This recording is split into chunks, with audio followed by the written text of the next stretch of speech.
잠깐 기도하고 우리 오전 성경 공부 시간 갖도록 하겠습니다. 제가 잠깐 기도하겠습니다. 감사합니다. 하나님께서 오늘도 우리에게 무덥고 또 습한 날씨 가운데서도 건강 지켜주셨다가 이렇게 복된 주일 맞이하여서 하나님의 몸된 교회로서 이렇게 함께 모일 수 있게 해주시니 진심으로 감사를 드립니다. 우리를 구원하신 예수 그리스도 그분의 크신 성호에 힘입어 우리가 오늘도 하나님 앞에 은혜의 왕자 앞으로 담대히 나가 하나님을 높일 때 하나님께서 기쁘게 받아주실 줄로 믿습니다. 우리의 창조 목적과 구원의 목적은 하나님을 영화롭게 하는 것입니다. 우리를 만드시고 창조하시고 두 번째로 또 예수 그리스도를 통해서 구원받는 일을 통해 다시 창조하신 주님을 우리가 오늘도 마음껏 높일 때 하나님 기뻐 받아주시고 우리의 마음에 또 동일한 은혜와 또 영적인 복들이 충만하게 임할 수 있도록 성령께서 역사하여 주옵소서. 그 시간 전에 우리가 또 한번 또 하나님의 말씀으로 우리 마음을 살피고 또 말씀으로 우리의 마음을 씻는 시간을 갖기를 원합니다. 주님의 영이 또 부족한 저를 통해서 꼭 필요한 말씀이 되도록 여기 계신 분들 라이브 스트리밍을 통해서 보시는 분들에게 그런 말씀이 되도록 도와주시길 원하며 감사드리며 모든 말씀 예수님의 존귀하신 이름으로 기도드렸습니다. 아멘. 우리 지난 시간에 이어서 이제 우리가 성경의 신구약에 대한 기본적인 개관들을 우리가 좀 살펴보는 시간을 갖도록 하겠습니다.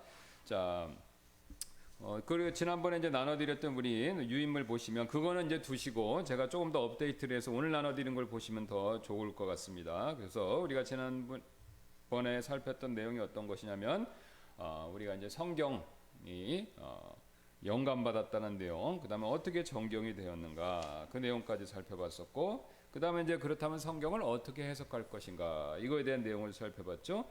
그래서 성경은 신구약 통틀어서 여러 가지 주제와 내용이 있지만 그 중에서 핵심 중에 핵심은 바로 뭐냐면 예수 그리스도가 되신다라는 것이죠. 그래서 이게 뭐 너무 기계적인 대답 아닌가, 그리고 뭐 상투적인 말 아닌가라고 생각하실지도 모르겠는데요. 성경을 쭉 연구해 보시고 살피시고 또 성경 말씀에 대해서 공부를 해 보시면 그 사실을 명확하게 알 수 있습니다. 왜냐하면 이제 하나님께서 성경 말씀에서 예수 그리스도를 중심 주제로 우리에게 두신 이유는, 가르쳐 주신 이유는, 그렇게 적어 놓으신 이유는 바로 뭐냐면 우리의 죄 때문에 그렇죠. 우리의 죄 문제, 죄와 사망의 문제. 이 죄와 사망의 문제야말로 우리가 살아가는 데 있어서 가장 현실적이고, 그 다음에 가장 위험하고, 그 다음에 가장 영구적인 문제가 됩니다. 이 죄와 사망의 문제로부터 자유로운 사람이 아무도 없습니다. 모든 사람이 태어나서 모든 사람이 무덤을 향해서 달려가고 있죠. 언제 그 무덤 속에 들어가는지 시간 순서는 모릅니다. 정해져 있지 않죠.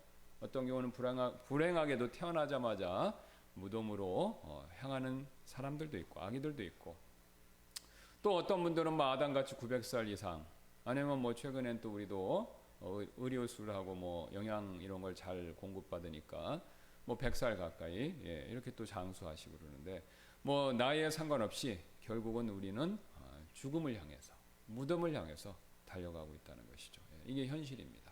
실존적인 문제죠. 좀 어렵게 얘기하면 아무도 피할 수가 없습니다. 물론 뭐 이게 모든 일이 잘 되고 또 건강하고 또 뭐 안 아프고 그러면은 우리가 영원히 살 것 같은 그런 기분, 느낌, 생각 이런 게 들지만 현실은 그렇지 않죠.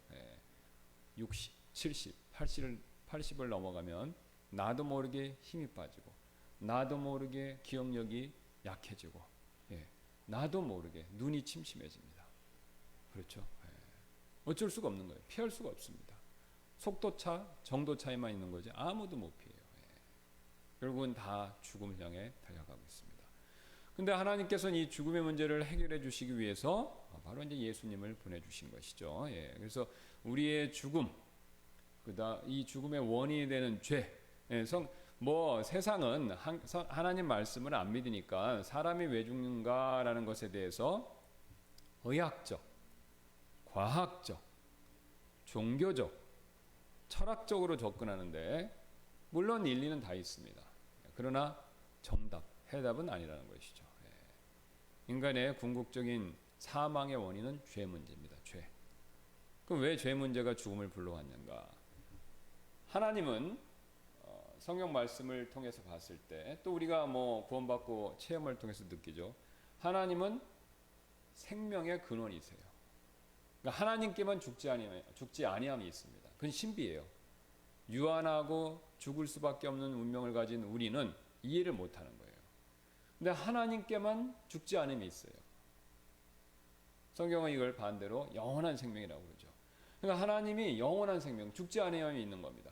그러니까 그 하나님한테 가까이 가면 생명을 최소한 연장받는 겁니다.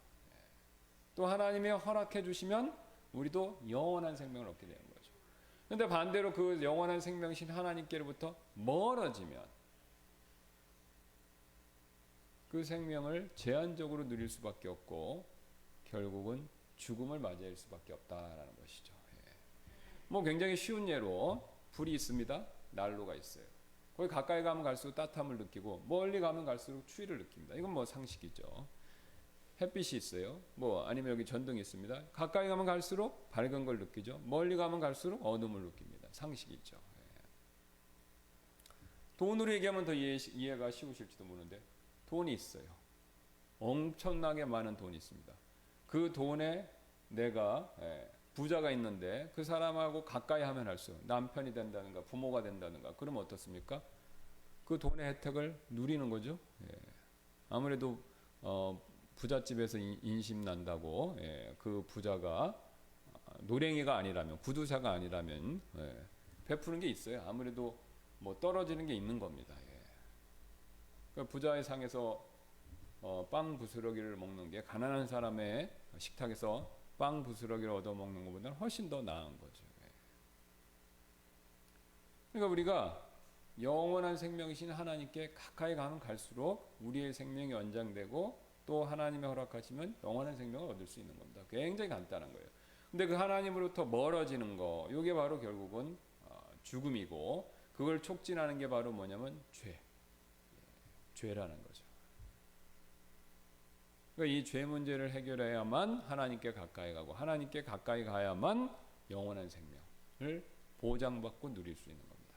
굉장히 간단하고 굉장히 이해하기 쉬운 원리입니다만 믿지 않기 때문에 이것을 제껴놓고 다른 곳에서 사방팔방 다른 곳에서 엄청나게 다른 원인들을 찾는데 다 부분적으로 일리는 있습니다. 저는 그걸 부정하는 건 아닙니다. 있지만 해결책이 아니라는 거죠. 주 원인이 아니니까. 그죠? 그 인생을 이제 그거를 좋든 싫든 배워가는 과정입니다. 그 답을 끝까지 모르고 죽는 사람이 있는 반면 또 어렸을 때부터 또 교회 생활하면서 부모님 덕이든지 자기 스스로의 선택으로든지 인해서 하나님 말씀을 접함으로 그것을 일찌감치 알고 그것 해답을 찾는 사람이 있든지.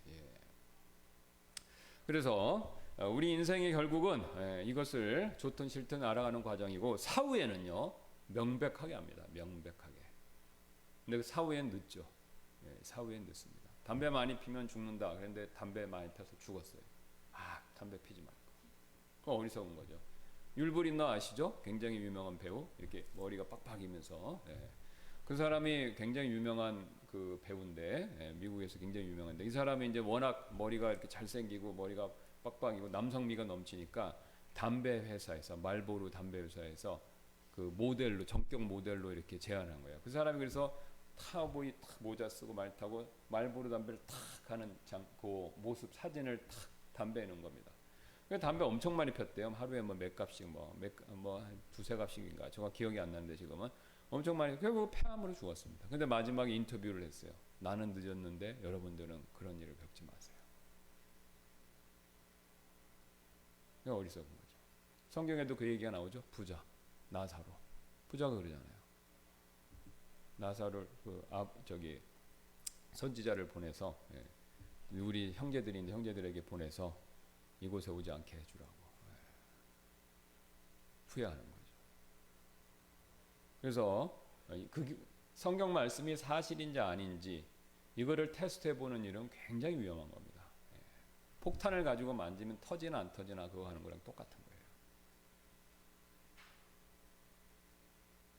폭탄을 잘못 다루면 터지듯이 하나님 말씀을 가볍게 생각하고 하나님 말씀을 함부로 대하고 무시하고 나는 그거 필요 없어라고 반대로 청개구리처럼 그런 행동과 삶을 살면요 결국은 후회합니다. 결국은 후회하죠.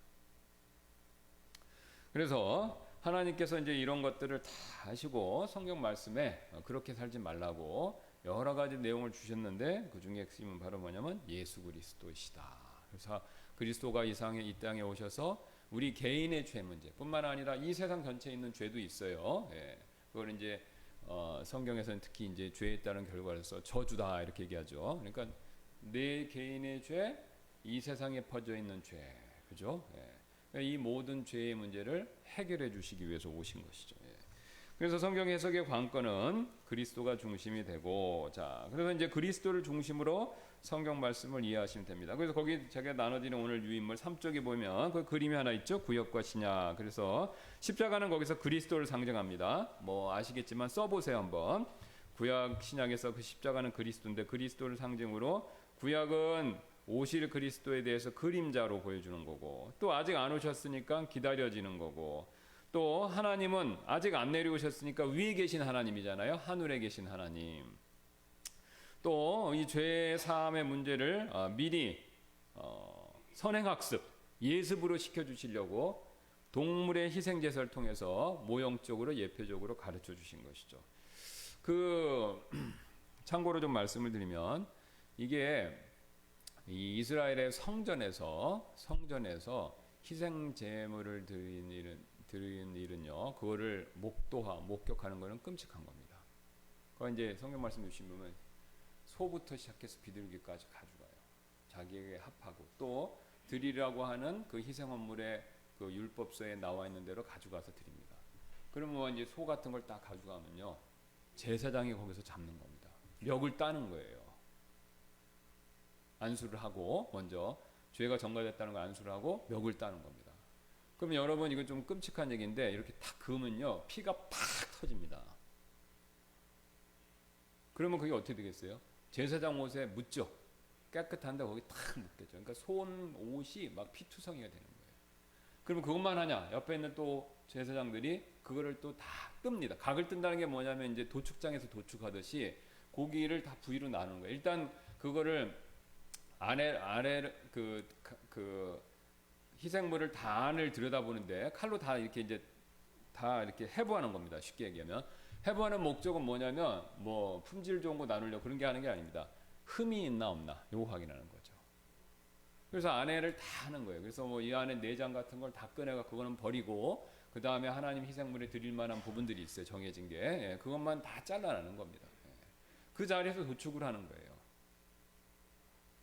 그리고 이제 피를 옆에 받아놨다가 그 피를 또 정해진 장소에 이렇게 그 제단에다 뿌리고 또 사람에게 뿌리고 또 안에 성막에 그 안에서 뿌리고 이렇게 뿌리는 거 하고 그 다음에 이쪽에 가서는 그 태우고 모아놨다가 또 이쪽에서는 또 그거 다 각을 떠놓은 걸 갖다가 또 드리고 그러면 막 계속 드리고 그러면 옆에서 계속 줄 서서 기다리는 겁니다. 그러니까 한마디로 뭐냐면은 피가 흥건하게 넘쳐나는 거죠. 막 동물들 울부짖는 소리, 그죠? 그 다음 제사장은 피범벅이가 돼 있고, 그 다음 여기 불에서는 계속 탑니다. 그러면 두 가지 또 후각적으로도 두 가지 있으면 끔찍해요. 뭐냐면 첫 번째 피냄새. 특히 이스라엘은 더운 지방이 더운 데 지방에 있으면 피가 빨리 부패하죠. 그럼 피 썩는 냄새.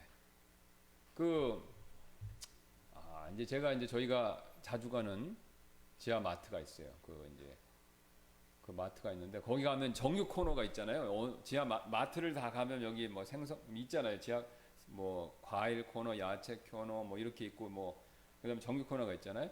그 정육 코너에 가면 냄새가 납니다. 여러분 느끼셨죠? 피가 부패하는 냄새. 피 비린내가 나잖아요. 근데 그건 실내에 에어컨이 틀어진 상태에 또 냉장 시설이 있는 하에서 그런 건데 그게 아니라 바깥에서 막 40도 막 하는데 그런 데서 한여름에 막 이런데 더울 때 그 피가 얼마나 빠요. 그럼 피가 이렇게 막 부패하고 하면 그게 가만히 있나요? 또 벌레들 막 우글우글 하겠죠. 사실 성경에 그런 얘기는 안 나오지만 우리가 그걸 상식적으로 충분히 추론해 볼 수 있는 거죠. 뭐 파리가 뭐 거룩하니까 그곳에 안 나타날 리는 없잖아요. 그죠? 그럼 파리가 오고, 또 관리 잘못하면 구데기 같은 것도 생길 수 있는 거고. 그러니까 관리는 잘하죠, 성전에서. 그러니까 어쨌든 그렇게 해서 피냄새 확 나겠죠. 그 다음에 거기서 계속 희생물을 태웁니다. 희생물을 태우면 기름 태우고 이제 그 좋은 부분을 태우죠. 그러면 고기를 바베큐 하는 건데, 바베큐 하면은 처음엔 냄새가 좋아요. 그죠? 배고플 때 이렇게 고기 굽는 냄새, 기름 태우는 냄새 보면은 식감을 막 식욕을 돋구지 않습니까? 근데 그걸 계속 거기서 맡고 있어 보세요. 진리죠. 여러분 바베큐 삼겹살 구워 먹는 거 그거 맨날 먹으라고 해보세요. 냄새 맡기도 싫죠. 그러니까 피 냄새, 그 고기 태우는 냄새, 막 이게 범벅이 돼서 막 있는 겁니다. 그 다음에 소리는 막 그 짐승들 울부짖는 소리. 그러니까 한마디로 끔찍하죠. 끔찍하죠. 그리고 제사장은 피에 범벅이 돼 있어서 손이나 이런 데가 다 피가 튀어 있고, 그리고 피를 가지고 다니고. 그러니까 한마디로 뭐냐면 좀 속된 말로 하면 피잔치가 되는 겁니다. 제사는. 그럼 그걸 보고 야 멋있다 이런 사람 없어요. 아 그거 보고 좋다 그런 사람 없습니다. 그거 보면 다 무슨 생각 들을까요? 끔찍하다. 끔찍하다는 생각이 드는 거죠. 근데 그거 왜 끔찍할까? 리마인드가 되죠. 왜요? 제사장이 여기서 안수해주고 선포하는 내용이 다 뭐냐면 우리의 죄. 그러니까 죄는 끔찍하구나. 이걸 시청각적으로 보여주는 거예요. 시청각적으로. 그리고 거기서 분명히 이제 제단에 태우지 않습니까? 희생물을 태우는 걸 뭘 상징하냐면 그건 지옥을 상징하는 거예요. 희생물이 불에 태우는 거는 지옥을 상징하는 겁니다. 우리 대신 희생물이 그 짐승이 내 죄를 얹어서 짊어지고 대신 죽고 태워지잖아요. 그죠? 태워지는 건 뭐냐면 형벌을 상징하는 거죠. 그래서 완전히 태워져서 정화. 그러니까 이게 끔찍한 겁니다. 사실. 끔찍한 거죠. 그러니까 우리가 그걸 생각하면 이게 죄와 사망의 문제를 간과할 수가 없는 겁니다. 간과. 그러니까 하나님이 이제 시청각. 그러니까 왜 희생제물을 하셨냐? 시청각 교육을 시켜주신 거예요. 시청각 교육. 그러니까 절기에 따라 또 해야 될 자기의 개인의 의무에 따라서 이제 가서 성전에 가서 그걸 드려야 되는 겁니다. 그리고 또 희생물을 바치려니까 돈으로 사야 되잖아요. 그죠? 가치도. 그러니까 뭐 어떻습니까? 아깝죠? 아깝죠. 그죠? 아까운 거예요. 자기가 특별히 죄 헌물, 자기가 잘못을 했을 때 드려야 되는 거는 그 헌물을 드리려면 헌물을 또 사야 되잖아요. 그러니까 아까운 거죠. 그러니까 손해감을 느끼는 겁니다. 아, 죄를 지면 이렇게 손해를 보는구나. 그러니까 우리가 죄를 지면 항상 득보는 게 없습니다. 처음에는 득보는 것 같은데 결국은 손해예요. 그죠? 남 속여갖고 돈 벌었어요. 처음엔 돈 버니까 많이 버는 좋은 것 같지만 발각되면 세무조사, 발각되면 사기죄로 들어가는 거예요. 그죠? 죄의 싹은 사망이니까 항상. 그러니까 죄를 지면 항상 손해가 따르는 겁니다. 그러니까 그거를 늘 시청각적으로 경험을 할 수밖에 없는 거죠. 근데 그걸 매번 봐야 되고 매번 해야 되니까 얼마나 끔찍합니까, 사실. 매번 해야 돼요. 근데 이제 예수님이 오셔서 단번에 이루셨기 때문에 우리가 감사하게도 이제 그걸 할 필요가 없는 겁니다. 완벽하게 이루어졌으니까. 한 번만 드리면 되니까. 희생제사를 계속해서 드리는 건 뭐냐면은 그 희생물이 완전하지 않기 때문에 하나님을 만족시켜 드릴 수가 없는 거예요. 그러니까 하나님의 공의, 정의를 달랠 수가 없는 거예요. 그러니까 이제 그걸 반복적으로 하는데 이제 그 참된 모형의 주인이신 실체이신 예수님 오셔서 완벽하게 이루셨기 때문에 하나님의 정의와 공의가 달래졌기 때문에 이제는 더 이상 하나님 요구하지 않으시는 거죠. 그게 이제 히브리서의 주제고. 자, 그 다음에 이제 하나님께서 이제 구약은 예수님이 오시는 것에 대한 예비, 준비 이걸 하는 거죠. 반면 이제 신약은 요거하고 정반대겠죠. 실체가 되고 또 기다려졌던 것이 선포되는 게 되고, 그래서 오신 그리스도에 대한 선포, 이게 또 요한복음에 나와 있는 주제이지 않습니까? 그 다음에 인간과 함께 계신 하나님, 그게 임마누엘이잖아요. 그죠? 임마누엘이란 말이 히브리 말인데 그 뜻이 뭐냐면 임마누엘 이거죠. 임마누엘. 그래서 우리와 함께 하신 하나님. 그러니까 예수를 하라 그 이름을 임마누엘이라고 부르잖아요. 임마누엘, 우리와 함께 하신 하나님. 그 다음에 스스로 자신을 희생물로 드리셨죠. 그리스도께서. 그 다음에 직접 하나님께서 예수 그리스도를 통해서 보내셔서 나타내신 거죠. 그러니까 예수님은 드러내시고 밝히시고 알리시고 선포하시는 분. 그러니까 예수님은 감추는 게 없으신 분이십니다. 다 드러내시는 거죠. 자, 그래서 이제 우리가 그 내용들을 이제 이해하시고, 자, 그 다음에 이제 우리가 그걸 가지고 성경을 공부해야 되는데, 자, 근데 이제 지금부터 하는 공부하는 내용은 성경에 기록되어 있진 않지만 성경을 연구하는 데 있어서 필요한 방법입니다. 그러니까 이 방법을 쓰면 굉장히 좋은 거예요. 자, 여러분이 이제 학교 가셨어요. 뭐 중학교, 초등학교 아무 데나 좋습니다. 대학교도 좋고. 그러면 이제 교과서를 받았어요. 교과서를 받았는데 66권을 딱 받은 거예요, 책을. 그럼 내가 이제 공부를 열심히 잘해야 되겠다 마음 먹었어요. 근데 그럼 공부 잘하는 학생은 66권 책꽂이에 딱 놓고 아무렇게나 막 꽂아놓고 66권 막 기분 내키는 대로 막 보는 학생은 잘하기 어렵죠? 머리가 천재이지 않는 이상. 그렇죠? 네. 그러면 머리가 보통이다. 학습 능력이 보통이다. 평범하다라고 그러면요. 이 66권을 있을 때 어떻게 잘 공부할지 정리를 잘해야 돼요. 그렇죠? 그래서 66권을 다 놓고 막 이렇게 서로 보니까 그 중에 몇 권은 뭐냐면은 음악책인 거예요. 시가 있고 음악에 대한 내용이 있는 거예요. 그러니까 그거를 그대로 묶어 놓는 겁니다. 이렇게 딱 여기다 꽂아놔요. 한국 쪽에다가. 또 보니까 어떤 내용 책들을 쭉 보니까 상당 부분이 이야기, 특히 과거의 역사 이야기가 쭉 나오는 거야. 아, 그러면 이제 역사책. 그러니까 책을 일례로 받아봤더니 뭐 고구려사, 조선사, 통일신라사, 고려사 이런 책들인 거예요. 그럼 그걸 이쪽에다 이렇게 모아놓는 거죠. 그죠? 네. 그 다음에 또 어떤 책들을 봤더니 법전인 거예요. 무슨 법. 그러니까 또 그 법전인 책을 또 이렇게 모아놨죠. 네. 그 다음에 또 다른 어떤 책을 보니까 미래에 대한 예견에 대한 내용들이 쭉 적혀 있는 거예요. 그러니까 이건 미래에 대한 예언서들이구나. 이렇게 보는 거죠. 자, 그래서 이런 식으로 서로 구분을 해놓고 그 다음에 66권을 공부하면 훨씬 더 어떻습니까? 효과적으로 잘하겠죠? 예, 이해를 더 잘한다 이겁니다. 또 배워놓은 것도 머릿속에 정리가 잘 되겠고요. 그죠? 예. 천재가 아닌 이상 뭐 쫙 봤더니 나 다 알아. 그래갖고 자기 머릿속에 저절로 막 돌아가고 이렇게 되면 좋은데 그게 현실이 아닙니다. 예, 그러니까 우리가 이렇게 나누어서 정리를 잘해서 책을 정리해서 보고 또 정리해서 머릿속에 집어넣으면 훨씬 더 성경의 이해가 잘 된다라는 거죠. 예. 자, 그래서 이제 그런 방법으로 이제 네 가지 부분으로 우리가 성경을 보통 나눕니다. 네 가지 주제로 성경을 네 부분 나눠요. 그래서 거기 보시면 구약이 몇 권이냐면 아시죠? 39권, 신약은요 27권. 근데 39권을 아까 말씀드렸던 방법으로 정리를 해보니까 5권 정도가 율법서라고 우리가 카테고리를 할 수 있겠구나 이렇게 되는 겁니다. 율법서. 그러니까 법에 대한 책이 몇 권이라고요? 구약에 몇 권이요? 5권. 이거 외우셔야 돼요. 외우면 좋아요. 예. 이제 우리 이제 공부하는 거 좋아하잖아요. 한국 사람들은. 예. 그러니까 학교에서 무진장 배우지 않습니까? 과거에도 배웠고 지금도 배워요. 그죠? 예. 그래갖고 뭐 국산사자부터 해갖고 과학 뭐 이런 거 별거 다 배워갖고 그런 거 많이 하는데 성경은 유독 잘 모릅니다. 왜냐? 이렇게 공부를 안 해봐서. 그거밖에 없어요. 이유가. 그러니까 그렇게 공부를 하면 잘 알게 돼 있습니다. 접근법을 바꾸면 훨씬 더 잘 이해한다 이 뜻입니다. 그러니까 율법서가 창세기부터 신명기까지 몇 권이요? 5권. 예, 5권. 그래서 우리가 보통 이런 별명이 있죠. 율법서는 모세 오경. 그다음에 그거를 영어로는 페나툭. 예.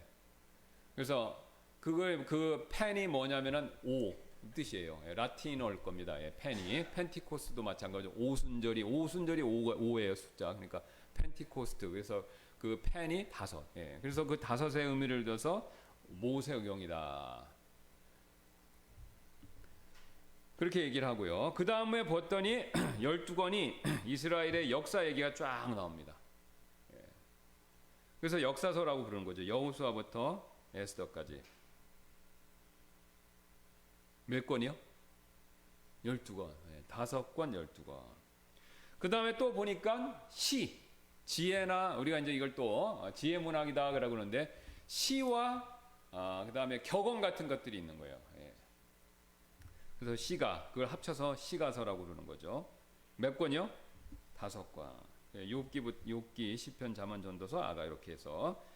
그 다음에 미래에 대한 책이 선지서 또는 예언서. 거기다 써놓으시기 바랍니다. 예언서라고 써주셔도 됩니다. 예언서.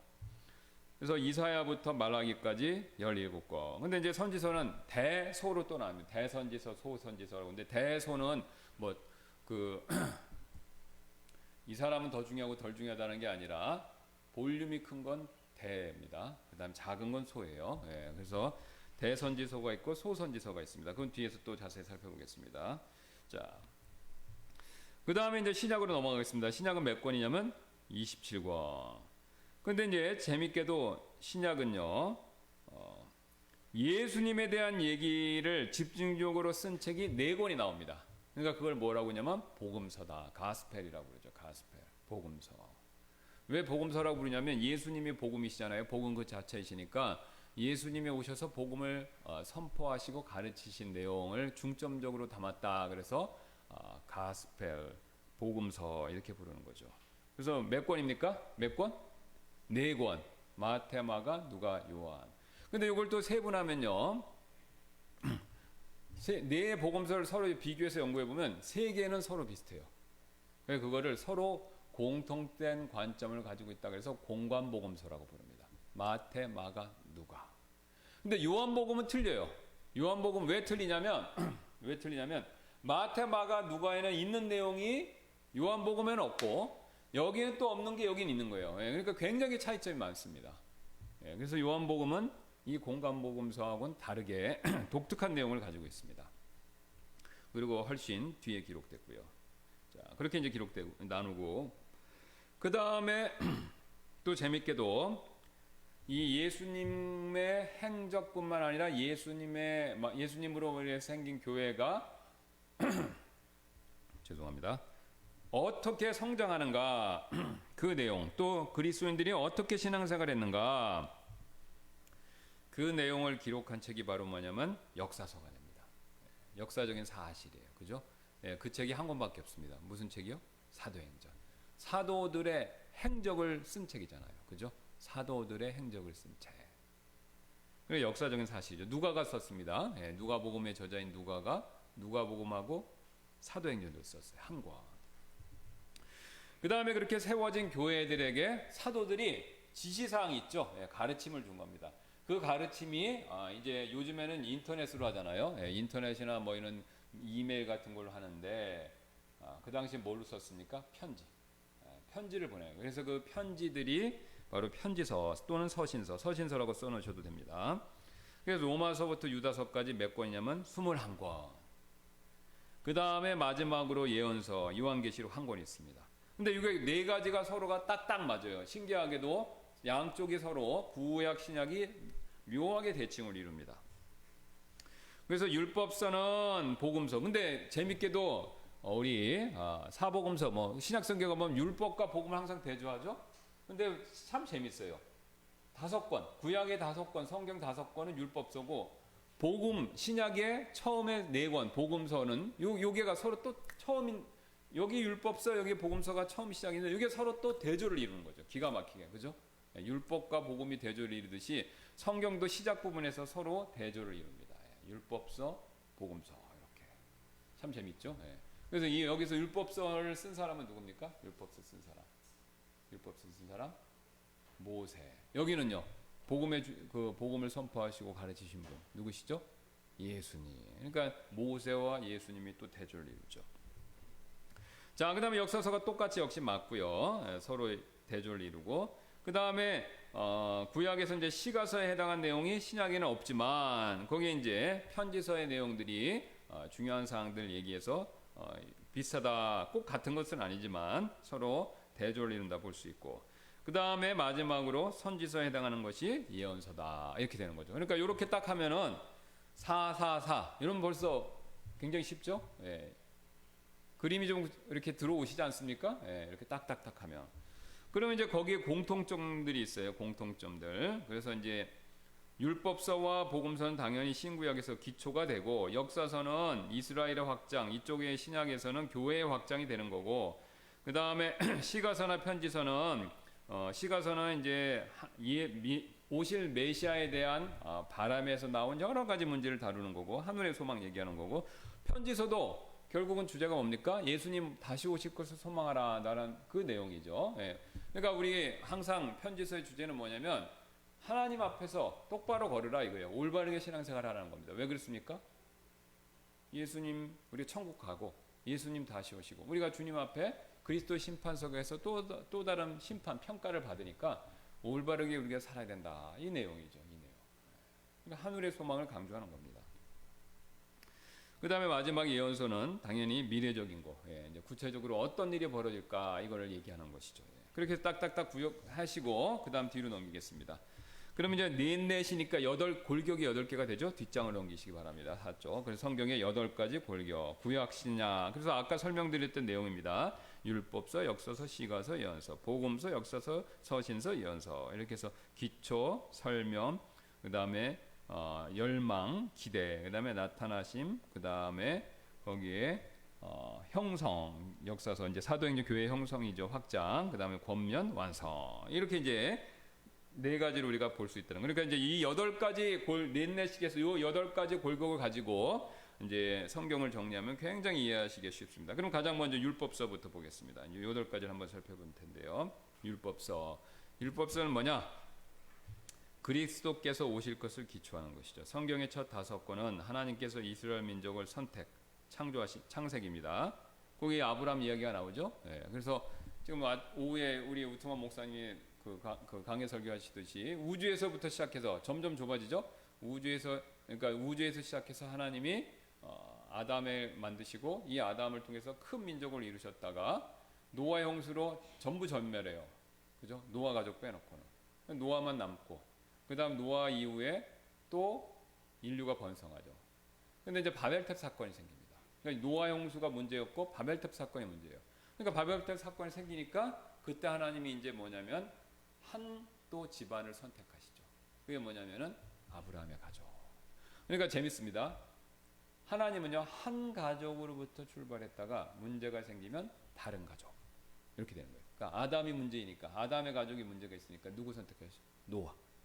근데 노아의 가족이 선택하고 나서 인류의 문제가 생기니까 누구를요? 아브라함의 가족. 이렇게. 그래서 한 가족으로 하나님이 초점을 모으시는 겁니다. 한 가족. 그러니까 성경은요 이런 원리를 보여주기 때문에 가족의 원리가 굉장히 중요한 겁니다. 가족의 원리가 이 세상에서 지금 현재에서 가족의 중요성을 부인하는 건 다 마귀로부터 나온 거예요. 무슨 사상 원리 뭐 다 그런 거예요. 배후에서 가족의 기능과 가족의 역할, 가정의 역할을 부인하는 건요 다 마귀에서 나온 가르침입니다. 100%. 그러니까 뭐 공산주의자들이 뭐 가정을 해체하고 뭐 한다. 이건 마귀적인 거예요. 페미니즘도 물론 여성의 원리를 적절하게 얘기하는 건 맞는 얘기인데 여성의 원리를 주장하면서 남성과 다투게 만들고 일종의 성 갈등을 일으켜서 가정의 붕괴를 촉진시킨다. 이건 마귀에게 나온 거예요. 이게 마귀에게 나온 거예요. 표면적으로는 좋은 내용들을 다 갖다 붙여서 얘기하는데 표면적인 좋은 얘기는 다 맞는 거예요. 근데 뿌리가 가정을 파괴하려는 의도에서부터 나온 게 맞아요. 일례로 소비에트가 생기고 볼셰비키가 혁명을 일으켜서 소련을 건국하고 나서 소련을 만들었잖아요. 공산혁명을 이제 성취하자 이루었다. 그래서 이 혁명을 이상사회로 간다고 그래갖고 어떻게 했냐면 가정을 해체해야 된다고 생각한 거예요. 거의 급진적인 사람들. 그래서 뭐 하냐면요. 이 사람들은 사유가 개인 게 없는 거죠. 다 집단이잖아요. 그러니까 농장도 집단 농장. 그죠? 소유가 모든 게 없는 거예요. 다 공동이에요. 그러니까 마지막으로 개인 소유가 남은 게 있어요. 그게 뭔지 알아요? 뭐냐면 가정. 그러니까 가정도 해서 부부도 서로 공유하다. 그걸 실제로 시행했어요. 그런데 여러 가지 부정이 이거 안 되겠다 싶어 그걸 멈춘 겁니다. 이건 역사적인 사실이에요. 이 러시아에서 소련에서 그걸 했다가 실패한 거예요. 그것까지는 안 되겠다. 근데 그거를 서구 유럽에서 공산주의에 또 심취한 사람들이 그걸 카피를 많이 합니다. 그래서 그런 운동을 쫙쫙 벌인 거예요. 그 히피 운동도 다 그런 거에 영향을 받은 겁니다. 히피는 또 공동으로 살죠. 남자 여자 다 뭐 부부 개념이 없어요. 가정이 없어요. 지금 다 사라졌지만 서로 뭐 내 남편 내 아내 이런 게 없는 거예요. 도덕적으로 문제만 있는 게 아닙니다. 제가 지금 말씀드린 건 도덕적으로 당연히 벌써 그런 얘기하면 이상하잖아요. 예, 징그럽고 문제가 있는데 우리 벌써 본성적으로 틀리고 그런 이상하다는 느끼는 거 그걸 얘기하는 게 아니라 기능상에 그걸 해체하는 것 자체가 문제라는 겁니다. 그러면 인류가 멸절합니다. 여러분 그러면 그렇게 해서 얘가 이제 애는 생겨나겠죠. 생물학적으로 생겨나겠죠. 그럼 생물학적으로 애가 생기는데 그 애는 가정교육이 되겠습니까? 엉망진창 되는 거죠. 정상적으로 클 수 없어요. 그 아이는요. 정체성 혼돈에다가 가정에 대한 그런 게 없으면 이 사람이 신기해서 가정에서 부모님의 틀 안에서 안 자라면요. 이 아이가 자랄 때 어렸을 때부터 불안해해요. 굉장히 불안합니다. 그 불안함이 두 가지로 항상 나타나요. 폭력적으로 나타나던가 아니면 굉장히 소심해갖고 어떤 그 장애 같은 거, 정신적 장애로 나타나던가 딱 두 가지로 나타납니다. 무조건 나타나요. 다 이거는 나온 거예요, 결과가. 그리고 굉장히 과격해진가, 굉장히 소심해진가, 우울증 같은 걸 오든가. 그러니까 지금 그거를 막 조장하는 거, 이게 굉장히 위험한 겁니다. 굉장히 위험한 거예요. 이게 지금 마지막 때라는 증거예요. 뭐 겉으로는 다 좋습니다. 인권, 뭐 자유, 뭐 평등 다 좋은데 그건 다 포장하는 말이고 그 아이디어 자체가 이런 생각을 어디서부터 했냐면요. 공산주의자 이런 사람들부터 시작한 거예요. 그리고 해본 거고 안 됐는데 후에서 지금 나중에 따라서 하는 거예요. 지금. 여러분이 그 역사를 공부하시면 다 나옵니다. 이게. 근데 이런 얘기는 절대 안 하죠. 예. 그 사람들은요. 그런 얘기는 안 해요. 예. 왜? 그런 일을 해서 자기가 어떤 정치적인 이익, 경제적인 이익을 얻기 위해서 그런 이용해 먹는 거지 실제로는 알면서도 그런 얘기를 안 합니다. 속고 있는 거죠. 굉장히 세상에. 그래서 성경의 이 원리를 알면 안 속아요. 예. 왜? 성경을 보니까 하나님은 가정을 굉장히 소중하게 여기시더라. 아담, 노아, 그 다음에 아브라함의 가정. 예. 그 다음에 뒤에 아브라함 가정이 쭉 번성하면서 나중에 야곱의 가정이 됐을 때 또 한 가정을 선택했어요. 누구죠? 요셉의 가정. 그죠? 요셉이 또 큰일을 한 겁니다. 물론 요셉의 메시아를 낳는 가정은 아니었지만 또 요셉의 가정을 통해서. 그 다음 그 뒤에는 이제 다윗. 이렇게 해서 가정을 굉장히 소중하게 여긴다는 거예요. 그러니까 가정을 여러분이 굉장히 중요하게 여기시고 소중하게 해야 됩니다. 그러니까 가정을 깨트리려는 모든 시도는요. 항상 그 출처는 마귀에게서 나온다. 물론 이제 그걸 하는 분이 직접 마귀라 이런 뜻은 아니고 속아서 그렇게 할 수도 있는 거죠. 근데 출처는 마귀에게서 나온 게 맞습니다. 그러니까 모르고 하시는 경우도 있고 알고 하는 사람도 있고 극소수지만 어쨌든 마귀에게한테 나온 겁니다. 자, 그래서 이제 이게 5권이 이제 선택에 대한 내용이 되니까 창세기가 되고, 그다음 출애굽기는 아시는 것처럼 구출받는 거잖아요. 구출에 대한 얘기고. 그다음 레위기는 여러 가지 제사제도 얘기해서 성호와 관계된 얘기를 하고, 또 민수기는 이제 광야 생활에 있어서의 내용들을 집중적으로 다루잖아요. 그래서 이제 인도하심 받는 내용이 되고, 그다음에 신명기는 또 한 번 신명, 새로운 명이잖아요. 그러니까 아시는 것처럼 이스라엘 백성들이 정탐꾼이 왔을 때 안 가겠다 그러니까 하나님이 경노하셔갖고 그러면 이제 출애굽한 세대는 못 간다 그랬잖아요. 그죠? 그러니까 출애굽한 세대는 40년 살면서 다 죽었어요.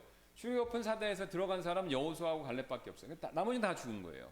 광야에서 다 죽었습니다. 모세와 아론까지 포함해서 다 죽었어요. 다. 그럼 이제 새로운 광야에서 태어난 새로운 세대가 또 들어가야 되잖아요. 그죠? 이제 광야에서 태어난 세컨 제너레이션이 가나안 땅으로 들어가야 되는데 이 사람들은 앞에서 모세나 아버지 세대가 다 죽었으니까 한 번 더 리마인드를 시켜줘야 되죠. 재교육을 시켜준 거예요. 그러니까 그 신명기는 앞에 나와 있는 내용이 반복이 많습니다. 그러니까 다시 한번 복습을 시켜준 거예요. 그 신명기, 새로운 명령. 그러니까 신명기를 주고 그 다음에 이제 여호수아부터는 들어가서 얘기가 나오는 거죠. 그래서 신명기가 되는 겁니다. 그래서 그리스도께서 오실 기초를 마련했다. 이게 이제 율법이니까 율법과 관련된 내용들을 중점적으로 다루니까 이 율법은 그리스도에 대한 모형이지 않습니까? 이제 그 다음에 하나님께서 이스라엘 민족을 통하여 이 세상에서 가장 값진 두 선물, 살아계신 말씀과 기록된 말씀을 주려고 하심을 보여준다. 살아계신 말씀은 예수님 자신이고 기록된 말씀은 성경인 것이죠. 자, 그래서 이러한 일의 기초를 구약의 첫 5권에서 마련한 것입니다. 그래서 5권이 기초가 되고 하나님의 성품과 개인적인 것, 그 다음에 율법 제정해 주신 것이죠. 참고로 이 율법이란 것은 하나님의 성품을 반영하는 거죠. 다음에 자세히 살피겠지만 하나님에 대해서 알고 싶다. 궁금하시잖아요. 하나님은 궁금하시죠? 궁금하시죠? 꿈에 보고도 싶고 환상 보고 싶어 하시잖아요. 그죠? 예, 근데 이제 그거는 부정확성이 있고 하나님이 어떤 분인가 진짜 알고 싶다. 데이트했는데 이 사람에 대해서 알고 싶다. 회사를 갔는데 직장 동료에 대해서 알고 싶다. 뭐 내가 알고 싶은 사람 있잖아요. 뭐 연예인 누가 좋아한다면 그 연예인에 대해서 알고 싶다. 다 알고 싶잖아요. 그래서 하나님에 대해서 알고 싶으면 자 요즘에 사람에 대해서 알고 싶으면 인터넷 가서 치면 나와요. 그죠? 뭐 조사 탁 나오고 사진도 나오고. 자 그러면 우리 하나님에 대해서 알고 싶으면 어떻게 되냐? 율법을 연구하시면 됩니다. 율법. 율법이 하나님의 됨됨이가 나와요. 율법을 깊이 연구하면요 하나님에 대해서 알 수 있어요. 그러니까 우리가 율법 보면 하지 마라 해라 뭐 하면 안 된다 뭐 하면 죽는다 이런 내용이니까 우리가 처음에 귀가 따갑고 잔소리같이 들리지 않습니까? 속된 말로. 그런데 곰곰이 잘 한번 생각을 해보세요. 곰곰이. 그러면 하나님은 이런 걸 하라고 그러면 하나님은 그런 걸 다 하시는 분인데 자기는 하나님 자신은 스스로 이걸 다 지키시는 분이잖아요. 그러니까 하나님이 이런 걸 다 지키시니까 굉장히 훌륭하다는 걸 느낄 수 있습니다. 그러니까 우리한테 하라고 그러니까 명령으로 들리니까 힘든데 하나님은 그걸 다 하시는 분인 거예요. 그러면 하나님이 그걸 다 하면 굉장히 훌륭한 거죠. 그러니까 하나님의 훌륭함에 대해서 보여주는 게 바로 율법이 됩니다. 그러니까 하나님이 나는 이렇게 훌륭하니까 너희도 이렇게 나만큼 훌륭해야 된다. 이 두 번째 부분은 이제 우리의 죄성을 보여주는 거죠. 근데 처음 부분은 하나님의 완벽하신가 대단하신 걸 보여주는 거예요. 그래서 그 율법이 하나님에 대해서 굉장히 잘 가르쳐 주는 겁니다. 아까 예를 들어서 율법에서 제사로 막 죽이는 거 그거 보면요 끔찍하지 않습니까? 그럼 곰곰이 한번 생각을 해볼 수 있죠. 하나님 왜 이렇게 끔찍한 걸 하라고 그러셨을까? 죄에 대해서 엄청 싫어하시는 거예요. 그걸 느끼는 겁니다. 피부죠. 그리고 불타는 희생물이 불타는 걸 보면서 야 이거는 죄를 지면 하나님이 용서 안 하시는구나. 이게 무서운 거구나. 그걸 느끼는 거죠. 그런 거를 반대로 우리가 하나님에 대해서 알 수가 있는 거예요. 그래서 우리가 이어서 다음 시간에 또 살펴보도록 하겠습니다. 잠깐 기도하고 마치겠습니다. 감사합니다. 하나님께서 오늘도 함께 해주시고 또 우리가 성경의 개관을 통해서 성경의 참된 주제이신 예수 그리스도를 더 자세히 알고 또 그것과 관계된 여러 상세한 내용, 연결된 상세한 내용들을 우리가 알아 하나님을 더 잘 알고 또 믿고 섬길 수 있는 저희가 되도록 주님께서 은혜를 베풀어 주옵소서. 또 이 시간 이후에 있을 예배 시간에도 하나님께서 함께해 주시기 원하며 감사드리며 모든 말씀 예수님의 존귀하신 이름으로 기도드렸습니다.